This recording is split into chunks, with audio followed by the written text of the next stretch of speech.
ಇವತ್ತಿನ ವಿಷಯ ಏನಪ್ಪ ಅಂದರೆ ವಿರಾಟ್ ಕೊಹ್ಲಿ ಅವರ ಬಗ್ಗೆ ಮಾತಾಡೋಣ ಬನ್ನಿ. ವಿರಾಟ್ ಕೊಹ್ಲಿ ಅವರು ಮೊದಲಿಗೆ ಅಂಡರ್-19 ಕ್ಯಾಪ್ಟನ್ಸಿ ಆದಾಗ ಅವರಿಗೆ ಒಂದು ವರ್ಲ್ಡ್ ಕಪ್ ಹೊಡಿತಾರೆ. ಅದಾದಮೇಲೆ ಇಂಡಿಯನ್ ಟೀಮ್ಗೆ ಆಯ್ಕೆ ಆಗ್ತಾರೆ. ಇಂಡಿಯನ್ ಟೀಮ್ಗೆ ಆಯ್ಕೆ ಆದಮೇಲೆ ಅವರಿಗೆ ಮುಂದೆ MS ಧೋನಿ ನಂತರ ಅವರಿಗೆ ಕ್ಯಾಪ್ಟನ್ಶಿಪ್ ಸಿಗುತ್ತದೆ. ಮತ್ತು ಅವರು ಸಿಕ್ಕಿದ ಮೇಲೆ ಅವರು ಯಾವುದೇ ಥರ ಅವರಿಗೆ ICC 3 ಫಾರ್ಮೆಟ್ನಲ್ಲೂ ಅವರಿಗೆ ಕಪ್ ಸಿಗಲ್ಲ. ಮತ್ತು ಅವರಿಗೆ ಯಾಕಪ್ಪ ಅಂದರೆ ಅವರಿಗೆ ಬ್ಯಾಡ್ ಲಕ್ ಅಂತ ಹೇಳ್ಬೋದು.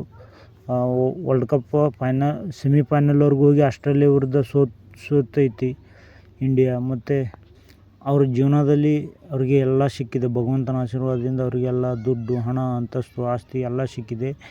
ಆದರೆ ಒಂದೇ ಒಂದು ಕಪ್ ಅವರಿಗೆ ಇಂಟರ್ನ್ಯಾಷನಲಲ್ಲೂ ಹೊಡಿಲಿಕ್ಕಾಗಲಿಲ್ಲ ಮತ್ತು IPL ಅವರಿಗೆ ಒಂದೇ ಒಂದು ಕಪ್ ಸಿಗಲಿಲ್ಲ. ಯಾಕಪ್ಪ ಅಂದರೆ ಅದು 17 ವರ್ಷದಿಂದ ನಮ್ಮ RCBಗೆ ಸತತವಾಗಿ ಪ್ರಯತ್ನ ಮಾಡ್ತಾ ಇದ್ದಾರೆ.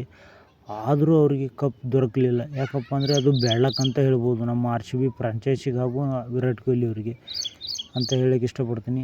ಮತ್ತು ಅವರಿಗೆ ಮತ್ತು ಅವರು ಸಚಿನ್ ತೆಂಡೂಲ್ಕರ್ ಬಿಟ್ಟರೆ ಅತಿ ಹೆಚ್ಚು ರನ್ ಇವರೇ ಹೊಡೆದಿರ್ತಾರೆ. First Sachin Tendulkar god of cricket ಅಂತ ಅನ್ಸ್ಕೊಂಡ್ರೆ ಇವರು ಕಿಂಗ್ ಕೊಹ್ಲಿ ಅಂತ ಇವರಿಗೆ ಎಲ್ಲರೂ ಕರೀತಾರೆ. ಮತ್ತು ಪೆಟ್ ನೇಮ್ ಆಗಿ ಎಲ್ಲರೂ ಚೀಕು ಭಯ್ಯ ಅಂತ ಕರೀತಾರೆ. ಅದ್ಭುತವಾದ ಪ್ಲೇಯರು ಮತ್ತು ಅಗ್ರೆಸಿವ್ ಆಗಿರ್ತಾರೆ ಯಾವಾಗಲೂ. ಮತ್ತು ನೀವು ಏನಾದರೂ ಎದುರಾಳಿ ಟೀಮ್ ಅವರಿಗೆ ಅಗ್ರೆಸಿವ್ ಆಗಿ ಕೊಟ್ಟರೆ ವಾಪಸ್ ಅವ್ರು ತೊಗೊಳ್ಳಿಕ್ಕೆ ರೆಡಿ ಇರಬೇಕು. ಅವರು ಈಗೆಲ್ಲ 10 ವರ್ಷ ಬಿಟ್ಟಾದರೂ ಅವ್ರು ಕೊಡ್ತಾರೆ ಅಗ್ರೆಸಿವ್ ಆಗಿ. ಹಾಗಂತ ಹೇಳಕ್ಕೆ ಇಷ್ಟಪಡ್ತೀನಿ. ಮತ್ತು ಸ್ನೇಹಿತರೆ ಅವರ